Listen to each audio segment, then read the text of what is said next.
Okay, picture this. The cameras flashed. The crowd, well, it just froze. Yeah, it was October 8th, 2025. The New York City Ballet's Fall Fashion Gala. Usually elegant, predictable even. Until she arrived. In the middle of all that expected glamour, there was this fundamental disruption. It really wasn't just a moment. It felt like a whole scene unfolding, a single vision that just wiped everything else out. Sarah Jessica Parker, patron saint of doing the unexpected right. She arrives and she's wearing these enormous floor-length black wings. Giant. It was totally arresting. Cinematic is the right word. And yeah, instantly became the only thing anyone was talking about. Which is how we got that viral headline, Sarah Jessica Parker's giant black wings steal the show.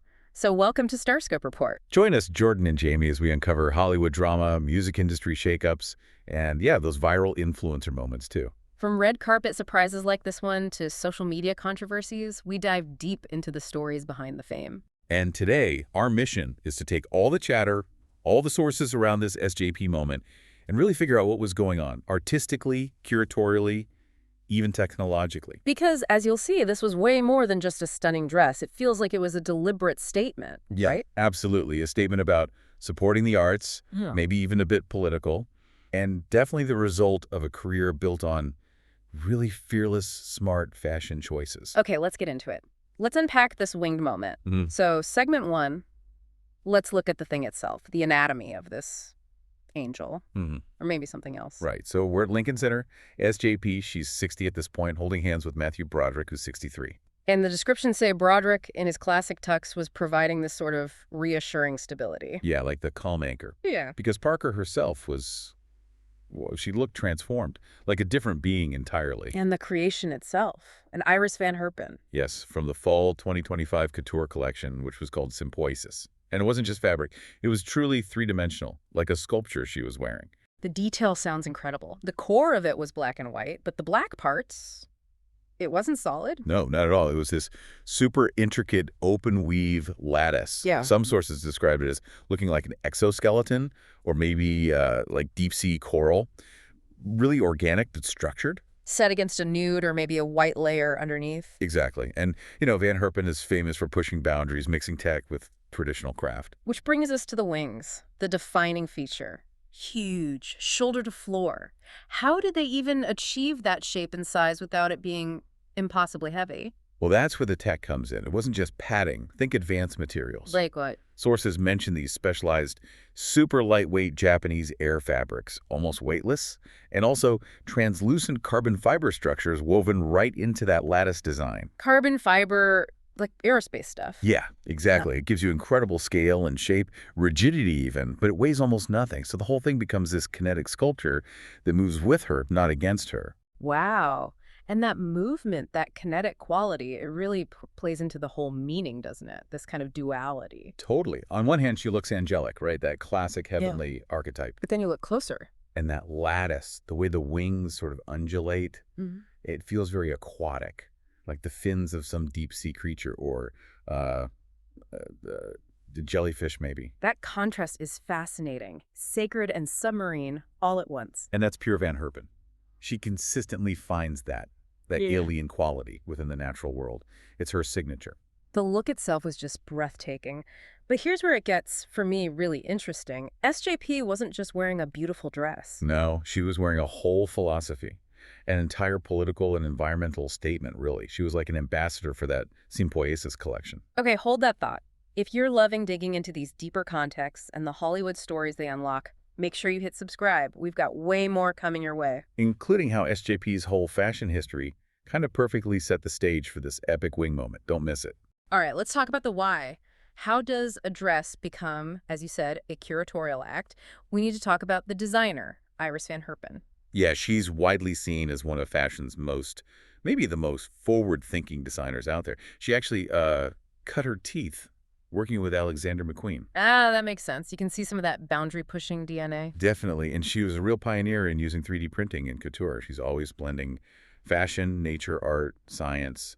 It's all mixed together in her work. And this collection, Sympoiesis, what does that mean? It means making with.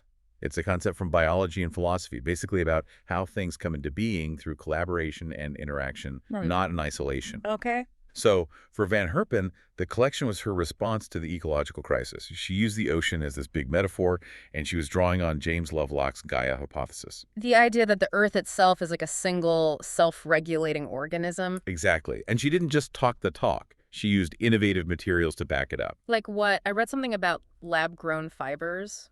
Yeah. She worked with a company called Spiber, using their brood protein. It's this sustainable fiber made from, get this, fermented sugarcane. Wow. Moving away from oil-based synthetics. Precisely. But the real showstopper, the thing that grabbed headlines from the runway show, was this garment that was literally alive. Wait, what? Alive? How? It was described as being inhabited by 125 million bioluminescent algae, a specific kind called Pyrocystis lunula. Algae. In a dress. I mean, did it need special conditions like water, light? Oh, absolutely. That living look took months to cultivate. And crucially, it needed a strict circadian rhythm-specific cycles of light and dark to survive and actually glow. That's incredible. It completely changes what a garment is. It's not passive anymore. Right. It becomes this truly symbiotic thing. Van Herpen is forcing us, the fashion world and beyond, to think about how fashion relies on and connects to living systems. It's profound stuff. Okay, that context makes SJP choosing this specific designer from this collection for this event suddenly seem genius. It's the masterstroke, isn't it? Because connect the dots, SJP isn't just some celeb guest at the gala. No, she's the board vice chair. And more than that, she actually started the Fall Fashion Gala back in 2012. Exactly. She conceived it specifically to merge high fashion and dance. That was the whole point. And on this particular night, October 8th, 2025, what was premiering? A world premiere ballet by choreographer Jamar Roberts, with costumes designed by, wait for it, Iris van Herpen. bingo. Ah, so she used the red carpet, this huge global stage, to actively champion the work of the artist whose designs were literally about to be the main event inside. It's perfect synergy. Yeah. Her gown became this powerful live-action curator's note. It wasn't about her, really, or just looking amazing. It was about elevating the mission of the whole event, the institution she helped build. Her arrival was the overture. Wow, that's next level thinking. Okay, so let's move into the reaction and the history, because as we hinted, this winged moment wasn't just out of the blue for SJP, right? Not at all. If you look back at her red carpet history, especially the Met Gala, it feels like a logical step. She's always been fearless. Yeah, she treats those big events like her personal laboratory, doesn't she? She's committed to exploring ideas, telling complex stories through what she wears, not just wearing a pretty dress. Think about it. The rigor she brings to interpreting Met Gala themes. That towering mohawk headdress for punk in 2013. Oh, yeah.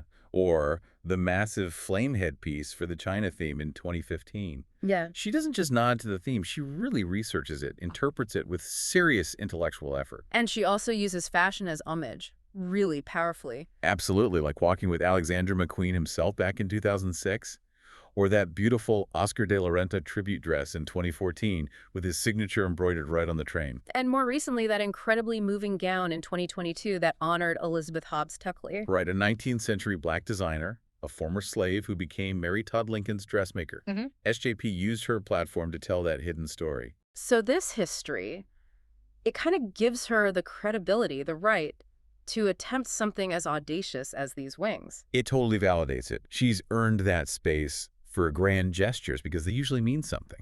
So knowing all that her history, the designer's philosophy, the event context, how did people actually react online? Was it all positive? Well, the general fan reaction seemed overwhelmingly positive. Lots of reinforcement of that idea. Only SJP could pull that off. Which is really a testament to her established authority, isn't it? People trust her fashion choices, even the really out there ones. Definitely. She has that cultural capital. But then you look at the more fashion-focused corners of the internet, places like Reddit, the forums where people really dissect the details. Ah, the critics who look at fit and finish, what did they say? There were more technical critiques there. People pointed out things they saw as flaws in the actual construction. Like what specifically? Comments about the midsection looking maybe crinkled and bunchy. Some didn't like the beige modesty panel, felt it was too stark against the black and white. Yeah. And the perennial argument about scale, that the sheer size of the wings kind of overwhelmed her frame, which is described as very petite. That's fascinating. The conversation shifts from the big idea, the artistic intent, to the nitty-gritty of tailoring. Does a slight bunch matter when the statement is that huge? Well, that's the eternal tension on the red carpet, isn't it? Yeah. The technical execution might have been debatable. I mean, couture is complex, rarely totally perfect, but the moment itself succeeded because of her. Because she's SJP. Exactly. That only SJP trope basically acknowledges that her decades of risk-taking and storytelling elevate the look. Without her wearing it, maybe the critiques about bunching would land harder. But her persona almost absorbs potential flaws, makes them just details in a larger picture. And we absolutely cannot forget the other half of the picture, Matthew Broderick. Right, his role was crucial, that simple, sleek black tux. It wasn't accidental. It served as a vital visual anchor, as one source put it, the still point in the turning world of her wings. He provided the stable backdrop, the contrast.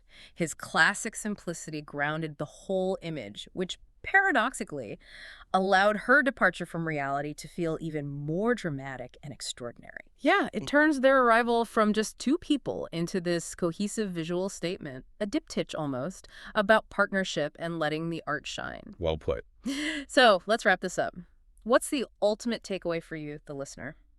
SJP's arrival in those wings.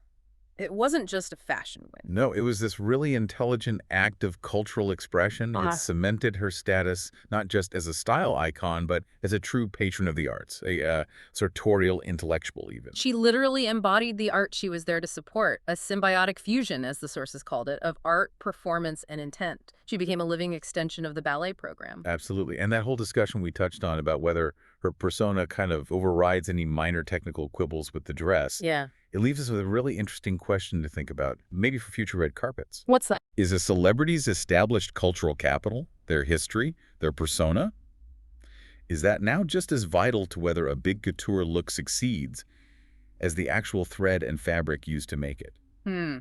That's a great point. Something to definitely mull over next time we see a major red carpet moment. Make sure you hit that subscribe button so you don't miss what's coming next in the world of Hollywood music and pop culture. You've been listening to Starscope Report, where Jordan and Jamie uncover the stories shaping Hollywood, music, and pop culture. Thanks for tuning in, and don't forget to subscribe for more stories that keep the stars shining.